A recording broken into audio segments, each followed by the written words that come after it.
president. Herøya Industripark i Porsgrunn kan kanskje stå som et bilde på Norge. Et slags Norge i miniatyr. Litt enkelt sagt så var det sånn at for 30 år siden så var Herøya Industripark og Porsgrunn kommune så å si det samme. På Herøya så kunne du komme, og hvis du hadde stå-på-vilje og sto opp om morgenen, så var sjansen veldig stor for at du kunne få deg en trygg arbeidsplass for resten av livet. I hvert fall fram til for noen år siden. Hvis man drar til Herøya Industripark i dag, så ser man at det er andre bedrifter der enn før. Gamle Hydro har knapt noen ansatte igjen.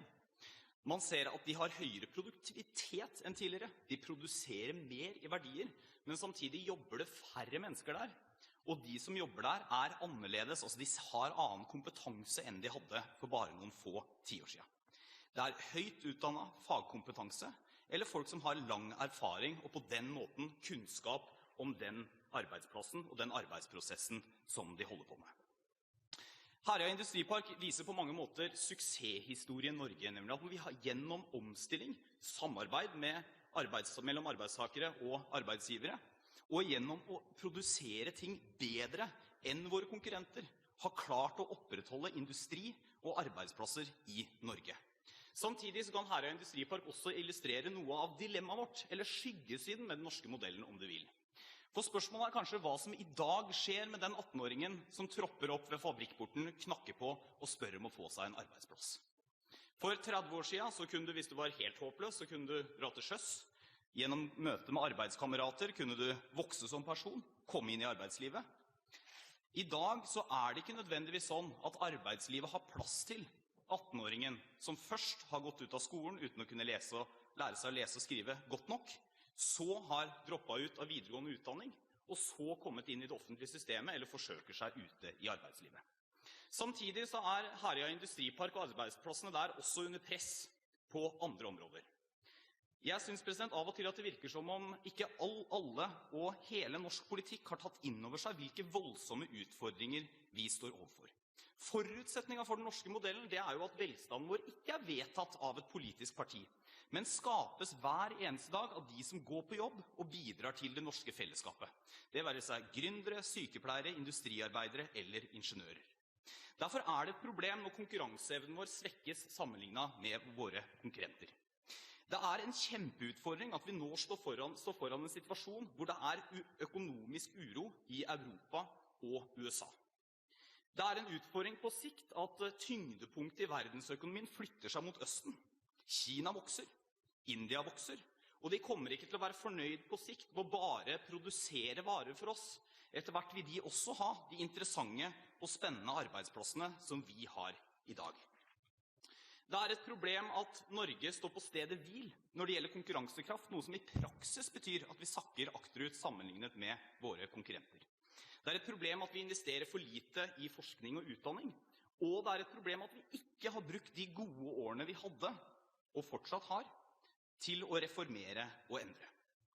Av og til virker det som den politiske debatten ikke har tatt inn over seg disse enorme utfordringene, og i stedet blir en debatt om småbeløp og økte overføringer til mer eller mindre gode formål, men glemmer det helt grunnleggende prinsippet bak vår samfunnsmodell, nemlig at den norske modellen og velferden hviler på arbeidsinnsatsen vår. Det er også et problem at vi ikke har grepet tak i en av de aller største sosiale utfordringene vi har, nemlig at flere faller ut av arbeidslivet. Hvis vi ser på tallene fra 1980 til i dag, så er det en helt klar trend. I vanskelige tider faller flere ut av arbeidslivet. En ting er at flere blir ledige, men vår store utfordring er at flere også faller ut av arbeidslivet permanent. Hvis vi går da videre og ser på unge uføre, så ser vi at det har vært nesten en dobling av unge uføre mellom 18 og 24 fra 1995 til i dag. Siden 2008 har antallet unge sosialklienter også økt, og økningen fortsatte etter at den forrige finanskrisen hadde lagt seg. I år så øker andelen på helserelaterte ytelser kraftig, eller om ikke kraftig, så i hvert fall sterkt. Og den øker større også, altså den øker mer enn det befolkningsutviklingen skulle tilsi. Det betyr at samtidig som norsk økonomi fortsatt går ganske bra, så øker utenforskapet. Høyres alternativ i år det er som tidligere tuftet på arbeidslinja. Arbeidslinja har Høyre og Arbeiderpartiet stått sammen om i norsk politikk. Og det er viktig. Arbeidslinja forutsetningen for den norske modellen, som jeg snakket om. Arbeid gir verdighet og muligheten til deltagelse, og arbeid den sikreste måten å bekjempe fattigdom på. Noen tror at fattigdom best bekjempes ved å gi mer til alle, men de grunnleggende årsakene til fattigdom adresseres ikke gjennom å se på økonomiske ytelser alene. Det handler om rus, psykiatri, manglende integrering, manglende utdannelse og manglende tilknytning til arbeidslivet. Høyres budsjett i år en storsatsing på nettopp arbeidslinja. Vi ønsker mer aktivitet og arbeidstrening i selve arbeidslivet. Og vi styrker dette feltet med 0,5 milliard sammenlignet med regjeringen, 400 millioner ferske kroner. Eller sagt på en annen måte, sammenlignet med Høyres budsjett, så kutter regjeringen 400 millioner til arbeidstrening for de som trenger det aller mest. Store deler av innsatsen vår på dette feltet i dag, det brukes på tiltak som først skal vurdere og så trene mennesker, såkalt train and place. Vi har lyst til å se på en helt annen framgangsmåte og dyrke den i mye større grad. Det mye som tyder på at sjansen for å få noen tilbake til arbeid øker dersom vi i stedet plasserer folk raskt ut i arbeidslivet, og så trener og følger dem opp. Det innebærer en veldig viktig endring. Samtidig så det viktig å understreke at dette ikke innebærer at behovet for oppfølging blir mindre, snarere tvert imot.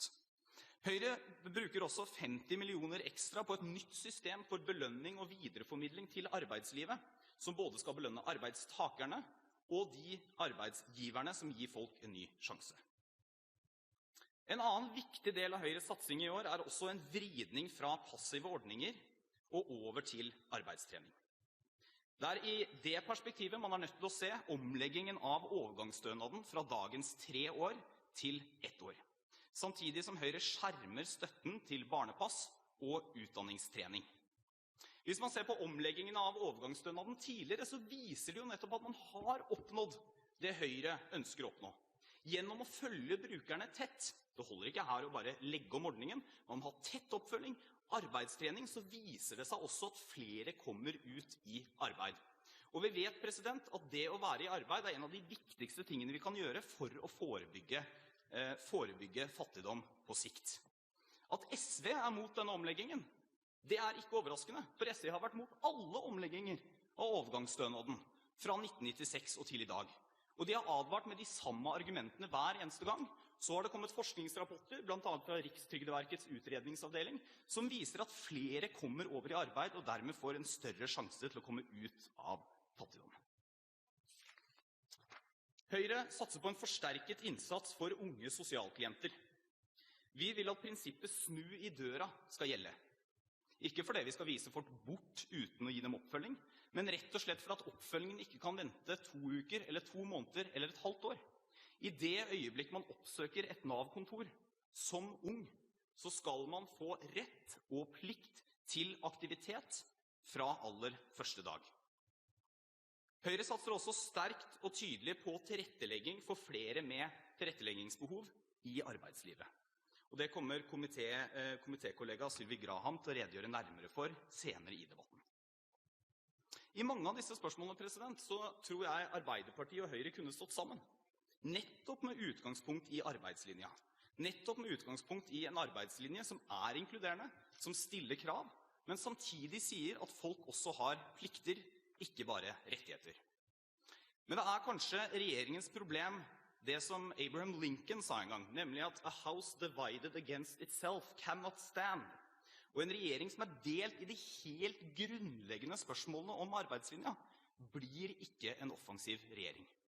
En regjering som delt i helt grunnleggende både prinsipielle og praktiske spørsmål rundt hvordan forholdet mellom plikt og rett skal være i et samfunn, blir også en regjering som somler, som ikke klarer å få gjennomført god nok politikk, og som i praksis gjennom år sakte, men sikkert kan risikere å være med på å undergrave arbeidslinja. Da blir det åpnet adgang for replikkordskifte. Første replikant representanten Karin Andersen. Andersen, vær så god. Deretter representanten Anette Trettebergstuen.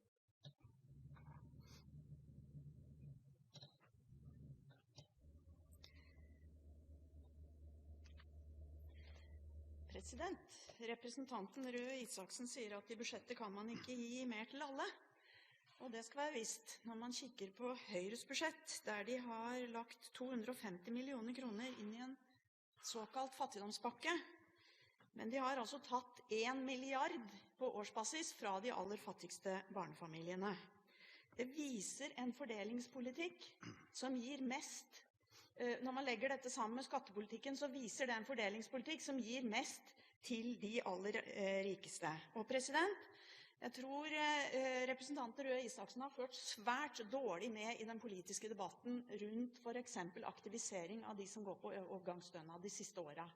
Der SV har tatt veldig sterkt til orde for den omleggingen som vi nå gjør, der man etter 1 år skal ha plikt til aktivitet og til å forberede seg for arbeidslivet. Det er nettopp det som ligger i den ordningen regjeringen har foreslått. Men vi ønsker altså at disse enslige forsørgerne skal ha trygghet for inntekt mens de kvalifiserer seg for arbeidslivet. Hvorfor ønsker ikke Høyre det? Isaksen, vær så god. Hvis jeg forstår representanten Andersen rett, så må det bety at alle som ikke har overgangsstønad i Norge, ikke har trygghet for inntekt. Det kan da virkelig ikke være riktig. Og så litt til tallbruken. For det første så er det sånn at den største delen av Høyres skatteletter går til de med lavere og middels inntekt. Det er der det store løftet på skattepolitikken ligger i Høyres budsjett. For det andre så ser jo representanten Andersen glatt bort ifra at vi også øker da, altså vi omprioriterer 100 millioner for arbeidstrening innenfor ramme, så bruker vi 400 millioner ferske kroner, altså vi putter inn 400 millioner ekstra til arbeidstrening. Alt i alt. I tillegg så har vi da 250 millioner i en egen fattigdomspakke. Så spørsmålet burde jo egentlig gå tilbake. Hvis man skulle lagt Høyres budsjett til grunn, så er det jo sånn at regjeringen mener at vi trenger 400 millioner mindre til arbeidstrening for de som trenger det aller, aller mest. Og det kan da ikke være hverken særlig fornuftig eller særlig solidarisk. Ja, da har presidenten ikke registrert andre anmodninger om replikk enn nevnte Trettebergstuen, som skal ha 1 replikk, og dermed er det mulig for representanten Andersen å få replikk nummer 3. Vær så god. Ja, takk, president. Jeg registrerer at representanten Røe Isaksen og Høyre ikke mener at det er en fordel for enslige forsørgere som er alene med omsorgen for barn, å ha en spesiell og ekstra trygghet for inntekt i de første årene man har blitt alene for å kunne kvalifisere seg for arbeid. Det har vist seg som en veldig vellykket ordning.